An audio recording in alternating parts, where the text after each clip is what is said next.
Okay ba yun? Second, listen when the teacher is speaking. So kapag nagsasalita dito si teacher, dapat kayo makinig. Hindi dapat kung ano-ano ginagawa. Okay ba? Okay, so ngayon may activity si teacher. I will group you into two. So magbibilang si teacher ha? Wait lang po, dalawang grupo, pero si teacher ang mag-decide kung sino ang inyong magiging kagrupo. Okay? Opo po ng maayos. 1, 2, 1, 2, 1, 2, 1, 2, 1. So, sino lahat ang 1? Tayo ang lahat ng 1. Tayo. Tayo. Ay, saka ito. So, i-grupo ninyo yung sarili base sa inyong mga numero. Ganito at ako yan. Saka, 1. Sino lahat ng 1? Ako ano? 1. Doon sa kuya. Sinong lahat ng 2? Dito mag-upo sa lahat ng 2. Hatiin natin. 1 po ito ate. 2. 2. Okay, sino lahat ng 1? Dito, lahat ng 2 dito. 1 ka? Okay. So, lahat ng 1, i-arrange ninyo ito. I-arrange ninyo sa tamang words. Ako.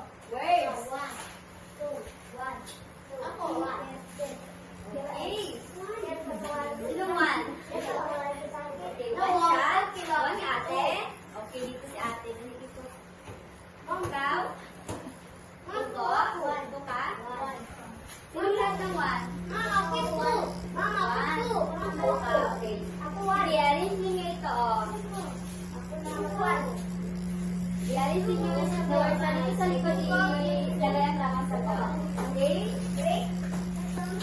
Ate, dito, ate. Ayusin ito ha. Magpagupit ko.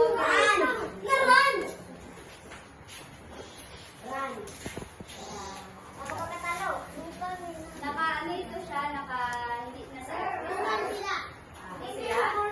Okay, sino lahat ng 2? Okay, 2 doon. 1, sino lahat ng 1? 1 ka kuya? Dito ka, ano mo sila?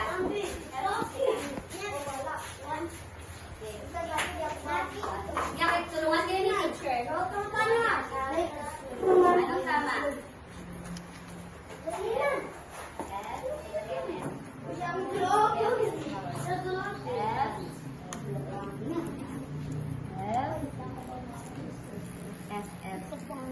Yan, very good.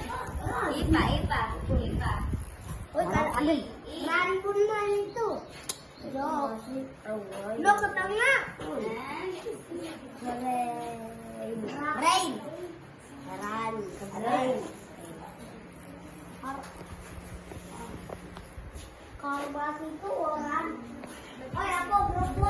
Good.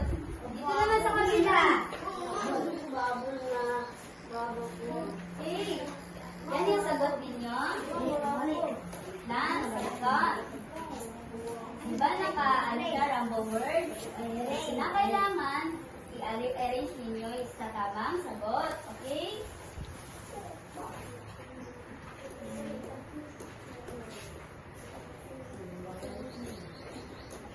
Sige na. Ayusin.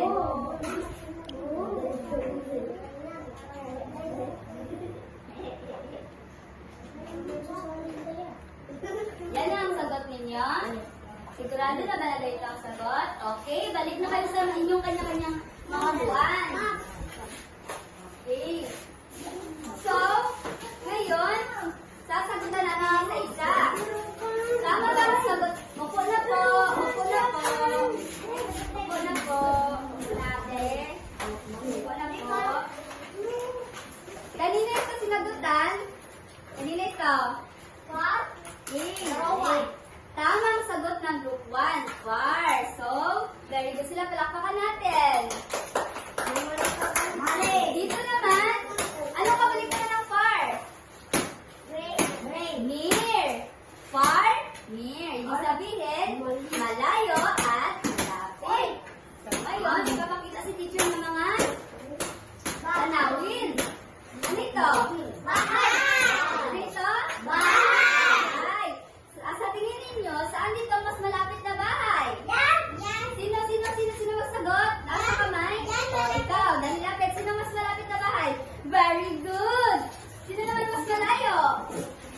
Very good. So, sino mag-volunteer magdikit dito sa pisara? Okay, kuya na dito. Go, Sky. Okay, dikit. Dikit dito lang po. Dito lang. Dito lang po. Yan. Sa baba po. Okay na yan. Okay na yan.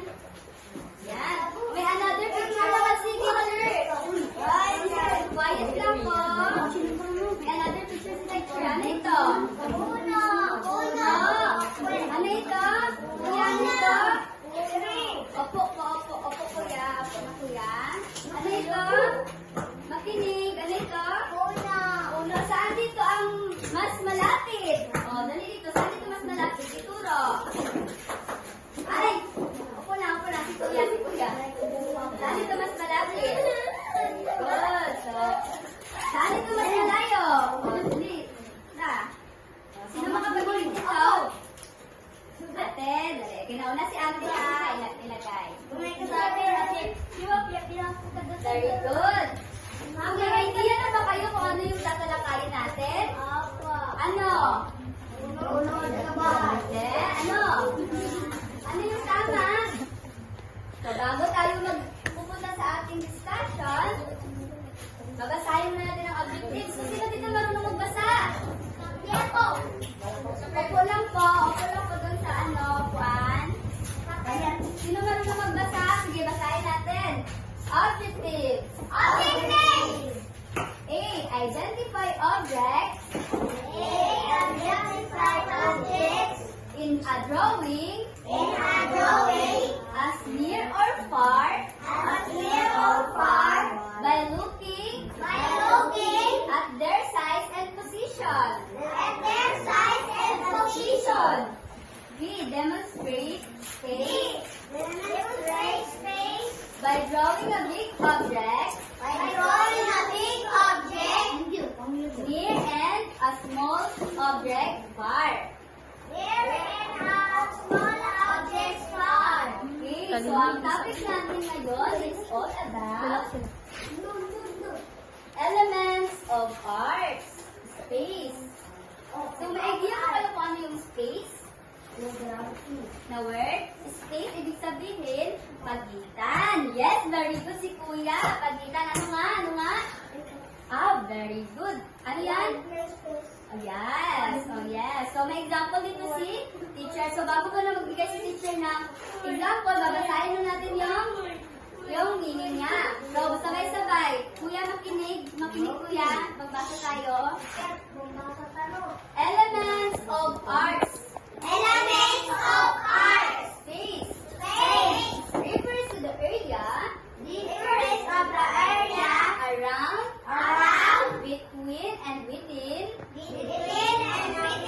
objects in a drawing or artwork.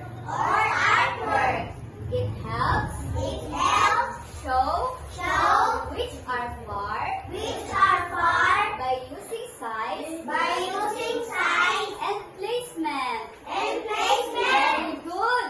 So,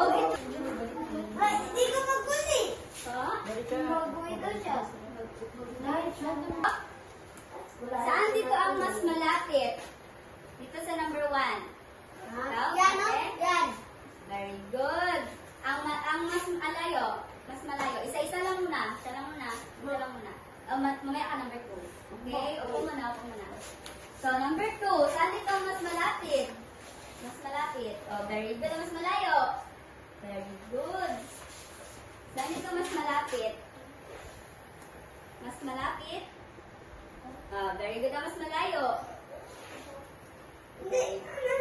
Ang mas malayo ang sun at yung sky. Kasi diba, ito yung sa front. Ito yung near. Ito yung far. Okay? Naintindihan na ba ang meaning ng space? Okay. So, ngayon, meron tayong activity. So, magdodraw kayo ng sarili ninyong near and far nature. Okay? Ayun ka ba? Magpili lang dito. Sige. Wait lang.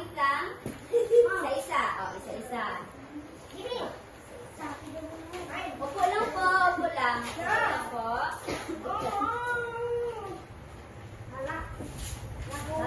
Drawing kayo